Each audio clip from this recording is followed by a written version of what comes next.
আমরা দেখতে পাচ্ছি যে ভারত বাংলাদেশ সম্পর্ক ক্রমশ জটিল হচ্ছে। আজকে ভারতের পররাষ্ট্র মন্ত্রণালয়ের মুখপাত্র জয়সওয়াল বলেছেন, বাংলাদেশের প্রধানমন্ত্রীর নিকট আমাদের হাই কমিশনার দুটো ইনভাইটেশন নিয়ে গিয়েছেন, একটি ব্রিক্স সম্মেলনে অংশ নেয়, আরেকটি দ্বিপাক্ষিক বৈঠক। এদিকে পররাষ্ট্রমন্ত্রী বলছেন, ভারত যেহেতু তারেক রহমানকে প্রধানমন্ত্রী হিসেবে ইনভাইটেশন পাঠায়নি, শুধুমাত্র বিমস্টেকের সভাপতি হিসেবে পাঠিয়েছে, ফলে প্রধানমন্ত্রী সম্মেলনে যাচ্ছে না। আবার প্রধানমন্ত্রী উপদেষ্টা জাহিদুর রহমানের প্রেস ব্রিফিংয়ের পর গণমাধ্যম থেকে জানানো হয়েছিল যে কোনো সময় ভারত সফরে যেতে পারেন প্রধানমন্ত্রী।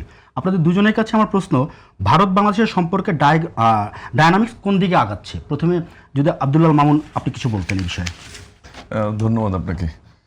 আমার মনে হয় যে একটা যে ইস্যু তৈরি হয়েছিল পার্টিকুলারলি ফেসিবাদের সময় থেকে এবং পরবর্তীতে অন্তর্বর্তীকালীন সরকারের সময় পর্যন্ত, সেটাকে কাটিয়ে ওঠার চেষ্টা করা হচ্ছে। কিন্তু একটা দৃষ্টিভঙ্গি বোধহয় ভারতের কাছ থেকে যেটা আমরা আশা করি, যে সমতা, ন্যায্যতা এবং সম্মানের ভিত্তিতে সম্পর্ক,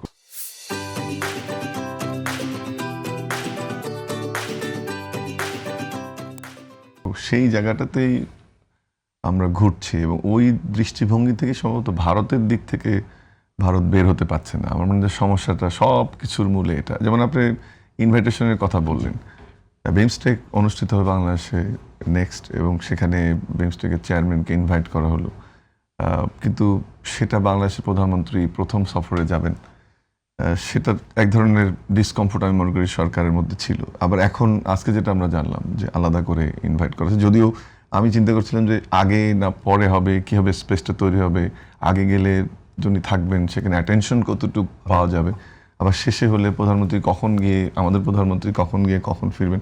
তার মানে যে জিনিসটা আপনাকে প্রথমে বললাম যে ওইখান থেকে বের হতে আসলে ভারত পাচ্ছে না। আবার এর মধ্যে আরেকটা জিনিস ঘি ঢেলেছে, আপনি জানেন যে গত কয়েকদিন আগে শেখ হাসিনার যে অডিও বক্তব্য, ধারণা করা হচ্ছে যে এটা তারই কণ্ঠ, আবার অন্য ধরনের বক্তব্য রয়েছে।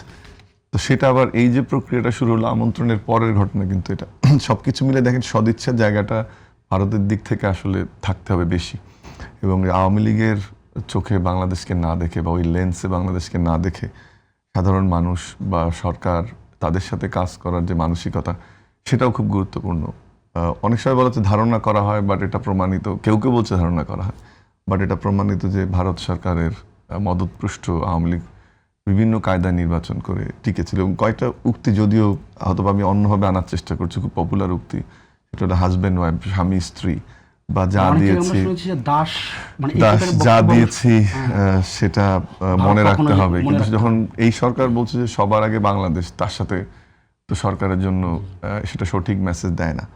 আমি মনে করি যে সবকিছু মিলে ভারতের দিক থেকে উদ্যোগটা নিতে হবে, এবং যে ধারণা তৈরি হয়েছে বাংলাদেশের মানুষের কাছে এবং যেটা সত্য, সেটাকে যদি কাটিয়ে উঠতে হয় ভারতের, তাহলে আরো প্রোঅ্যাক্টিভ হতে হবে। এই জন্য আমন্ত্রণের ক্ষেত্রে আরো আমি মনে করি যে সম্মানের জায়গাটা যেভাবে সেভাবে আমন্ত্রণ করানো উচিত। নট অনলি প্রোটোকল, আসলে আন্তরিকতার বিষয়টা, প্রোটোকল তো মিস হয়েছে।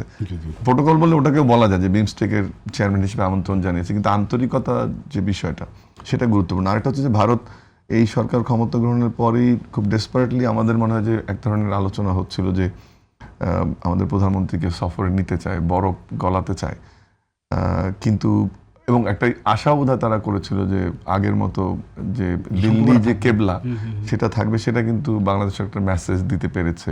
প্রথমে মাননীয় প্রধানমন্ত্রী মালয়েশিয়া গেলেন, এরপরে চায়না গেলেন। ভূ রাজনীতির যে বাস্তবতা, তাতে একটা মেসেজও বটে। তবে এটা ঠিক যে আমরা ভারতের সাথে যে কথাটা আমি শুরু করেছিলাম, ন্যায্যতা এবং সমতার ভিত্তিতে সম্পর্ক চাই, এবং সেই জায়গায় আমার মনে হয় যে বাংলাদেশের সকল মানুষ এই সরকারের সাথে থাকবে। আরেকটা হচ্ছে যে জুলাই পরবর্তী বাংলাদেশের রাজনীতি, তরুণ সমাজের মনোভাব এবং সামাজিক যে অবস্থা এবং আমাদের রাজনৈতিক যে পরিবেশ, তাতে সরকারকে আসলে ভেবে চিনতে পা ফেলতে হবে। সেখানে এটা নিশ্চিত করতে হবে প্রধানমন্ত্রী ভারত সফরে যাওয়ার আগেই সেটা এজেন্ডা সেটিং হবে। আমন্ত্রণের বিষয়টা তো আপনি বললেনই, এটা নিশ্চিত হতে হবে যে একটা রাষ্ট্র সভরেন্ট এবং তার রাষ্ট্রপ্রধানকে, শেখ হাসিনাকে যেভাবে দাসত্বের শৃঙ্খলে বেঁধে ভারতের স্বার্থ উদ্ধার করা গেছে, সেটা যাবে না, সেভাবে বাংলাদেশকে ট্রিট করতে হবে। এইটা আমার ধারণা। এখানে আস্তে আস্তে যে মানসিকতা তার পরিবর্তন হলে এই কনফিউশনগুলো কাটবে এবং আমরা যে ধরনের সম্পর্ক চাই সেই ধরনের সম্পর্ক সম্ভব হবে।